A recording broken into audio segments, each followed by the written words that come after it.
Joe Biden is withdrawing from the U.S. presidential race. The 81-year-old had been the presumptive Democratic nominee, but he now says he will focus on fulfilling his duties as president for the remainder of his term. Biden has also endorsed Vice President Kamala Harris to run against former President Donald Trump, aiming to avoid further division among Democrats. Let's go straight to our DW Washington bureau chief, Ines Pohl. So after weeks of rumors and talks, it's finally happened. President Joe Biden has dropped out of the 2024 election race. What have the reactions been like so far in Washington? Yeah, it was a Sunday afternoon after the Republican conventions last week, and then there were the NATO summit here in Washington just some days earlier. So, you know, that was a very intense news circle anyhow, and now this bombshell exploded in this sunny Sunday afternoon. And of course, many people, I think, are relieved that this kind of long waiting is over. Others jumped in immediately, as did J.D. Vance. This is the VP pick of former President Donald Trump, saying that Biden should resign immediately if he would be not able to run for president again. Then he also, and I'm quoting him here, is not able to run the country for another 6 months or so. So this will definitely be also a debate which will be louder from the Republican side, but within the Democratic kind of area, people are really, I think, mainly relieved, and now, of course, trying to find out how, as you just said, proceed in this uncharted area. Well, as you said there, relief among some Democrats. But now the question of the hour is, who will replace Joe Biden? Is Kamala Harris the next likely candidate?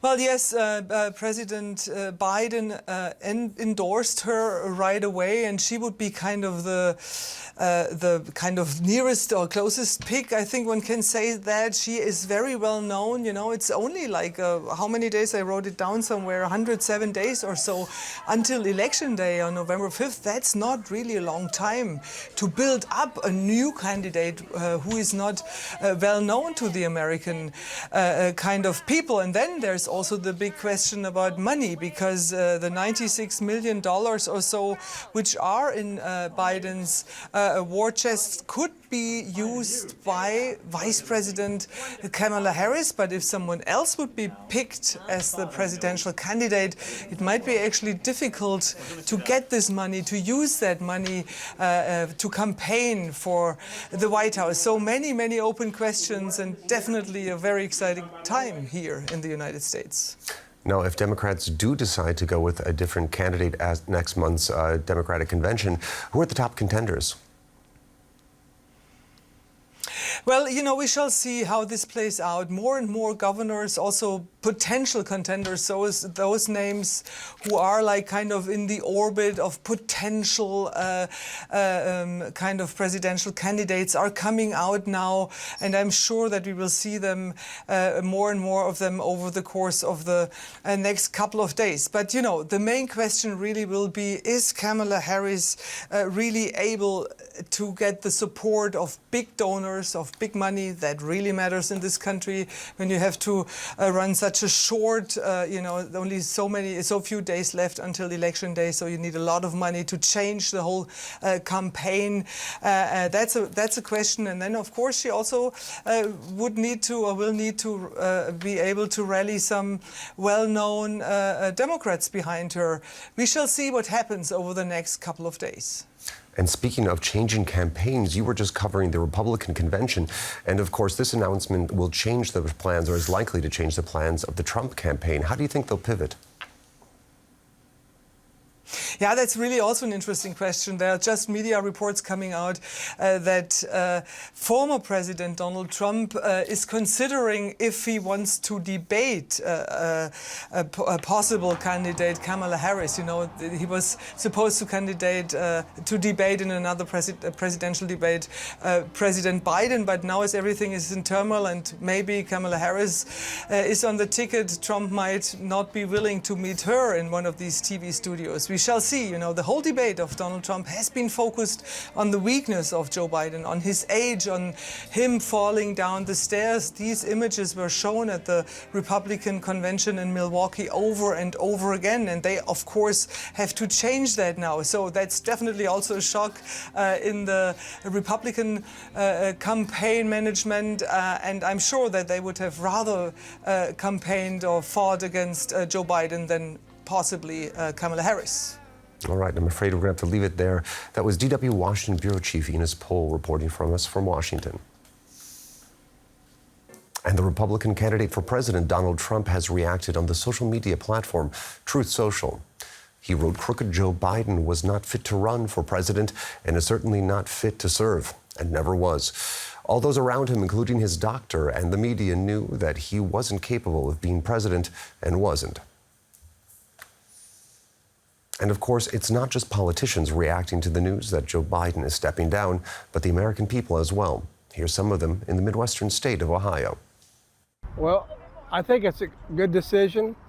I think he didn't have a chance against Trump. Too many people were concerned about his age, which I was too. Very happy. Why? Look at what he's done to our world. I think Donald Trump should have been back a long time ago. So, it makes me really happy to know he's out. Would you have voted for Joe if he were still in the race? I would have.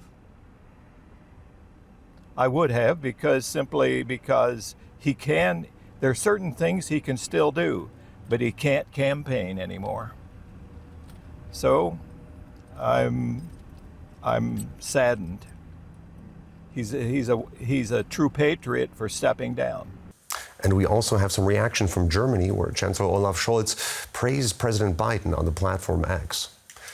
The German chancellor wrote, "My friend Joe Biden has achieved a lot for his country, for Europe, and for the world. Thanks to him, transatlantic cooperation is close, NATO is strong, and the USA is a good and reliable partner for us. His decision not to run again deserves respect." DW Brussels correspondent Lucia Schulten is also following this story for us from Brussels. Earlier, I asked her if this political earthquake is reverberating among European officials. Clearly did. So the news broke around 8 o'clock local time here in Brussels. And I think you can be sure that the European institutions, which are based here in Brussels, took note of this decision by Joe Biden, even though we do not have official statements on this. Well, have there been any reactions from other European leaders, not just in Brussels? Yeah, there has been a number of leaders that have posted on X. For example, the Spanish Prime Minister Pedro Sanchez has been praising Joe Biden for his decision, saying this is a great gesture from a great president. Also, Donald Tusk, he's the Polish Prime Minister, he's been saying that this might have been the most difficult decision in the life of Joe Biden. So also acknowledging what this might have meant for Joe Biden to take this decision. And then finally, Keir Starmer, the newly elected British Prime Minister, he said that he respects this decision and that he's looking forward to work with Joe Biden for the last month of his presidency. And as you say there, we are entering the last 6 months of Biden's presidency, and some might argue he is now a weakened president. How might that affect transatlantic relations? Yeah, so that is, of course, the big question here as well. But what you have to see in this regard is that already before today, it wasn't so clear whether the next president would also still be Joe Biden. So there has been, for example, a NATO summit 2 weeks ago where with regards to maybe a future President Donald Trump, there has been some, you can call it maybe preparatory work that has been done. For example, the NATO has decided to take over the coordination of military aid to Ukraine. Before, this was done by the United States. And there was another decision that has been taken by the United States to deploy missiles to Germany, and this has been praised by outgoing Secretary General Jens Stoltenberg as a commitment to NATO, to the alliance, but also to the security in Europe. So it is a bit early to say what will happen next will mean for the transatlantic relationships. But what is clear also is that Joe Biden was a strong transatlanticist, and as we have just heard, also has been praised for this, for a strong NATO by Chancellor Olaf Scholz. All right, I'm afraid we're going to have to leave it there. That was DW correspondent Lucia Schulten in Brussels. Let's get a European perspective on this. Julian Müller-Kaler is an associate fellow at the German Council on Foreign Relations. Thanks for joining us this evening. I wonder if we get to November and Kamala Harris is not only the Democratic candidate, but the winner of the U.S. presidential election, what might that mean for relations with Europe? Oh, it's a good question. I mean, there's a long way to go until then, but I think it's safe to say that Joe Biden was probably the last transatlantic president for a really long time. I think that Kamala Harris is going to be more Asia-oriented. She stands for a new generation within the Democratic Party that has a different foreign policy take. So I think that no matter who is going to win in November, whether it's going to be Biden, whether it's going to be Trump, Harris, or another Democratic candidate, the time of transatlantic unity as it has been experienced during the Biden years is certainly coming to an end, I would say. And of course, the vice president often gets overlooked in international news coverage, but Kamala Harris has traveled overseas and stood in Biden's place for quite a number of diplomatic meetings. So she does have that experience. A lot of people not perhaps aware of that. Now, I want to flash forward to January 2025. How might the world perceive the U.S. if it were led by Kamala Harris versus a second term by Donald Trump? Well, I think that the world obviously would, I think, appreciate the continuity which Kamala Harris or another Democratic president would stand for. I think one of the lasting legacies of the Trump administration was the unpredictability, particularly in international affairs. He saw it as a strength to be unpredictable so that other countries don't really know how the U.S. is reacting to crises and other international news. In fact, his breaking or shying away from this notion of pacta sunt servanda, so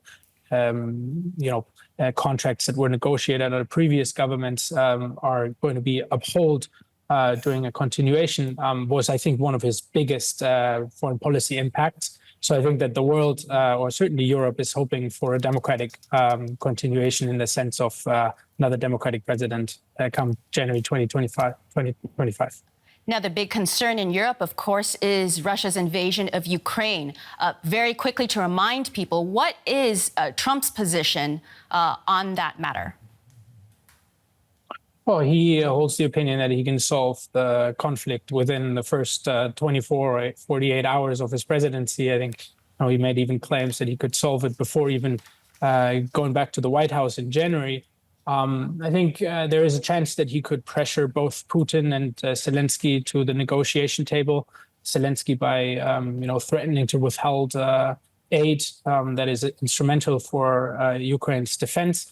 And Putin in order to, say that he would ramp up significant military aid. So that's a possibility. However, if there isn't an achievement within a few weeks or so, Trump tends to be someone who gets tired pretty fast. And then I would think that he would leave it in the hands of the Europeans to solve the crisis and the war in Ukraine, which obviously would significantly challenge European countries to not just support Ukraine with defense capabilities and money, but particularly with intelligence that's hard to replace. Julian Müller-Kaler with the German Council on Foreign Relations. Thanks so much for joining us. Thanks for having me.